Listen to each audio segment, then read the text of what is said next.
Hello বন্ধুরা, দেখো ঝিঙে পোস্ত করব আমি এখন। ঝিঙেগুলো একটু লম্বা লম্বা করে কেটে নিয়েছি। এর মধ্যে আলুও দেওয়া যায়, কিন্তু আমি আলু দেব না।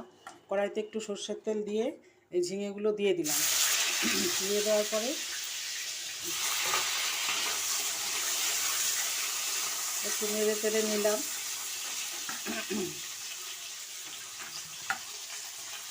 তোমরা ঝিঙে পোস্ত কে কে ভালো খাও একটু বলো। আমরা যেমন খুবই ভালো খাই। এর মধ্যে আর কিছুই দেবো না, একটু লবণ,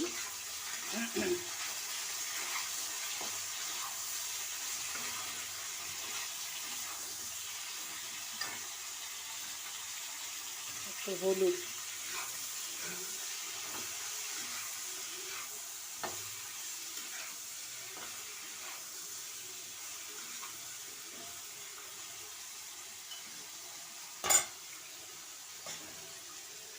তারপরে পোস্তটা বেটে রেখেছি একটু কাঁচা লঙ্কা দিয়ে এই পোস্তটা বাটাটা এর ভেতরে দিয়ে দেবো।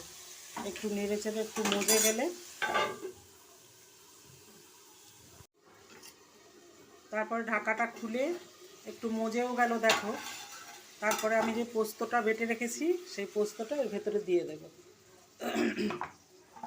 খুব সহজেই, আমি খুব মাখা মাখা করব না, একটু ঝোল ঝোল মতনই রেখে করব। দেখো হয়ে গেছে আমার ঝিঙে পোস্ত। ঝিঙেতে এমনি নরম, বেশি সময় লাগে না। আমাদের ভিডিওটা ভালো লাগলে লাইক কমেন্ট শেয়ার করো। আর কে কে ঝিঙে পোস্ত ভালো খাও আমাকে জানিও।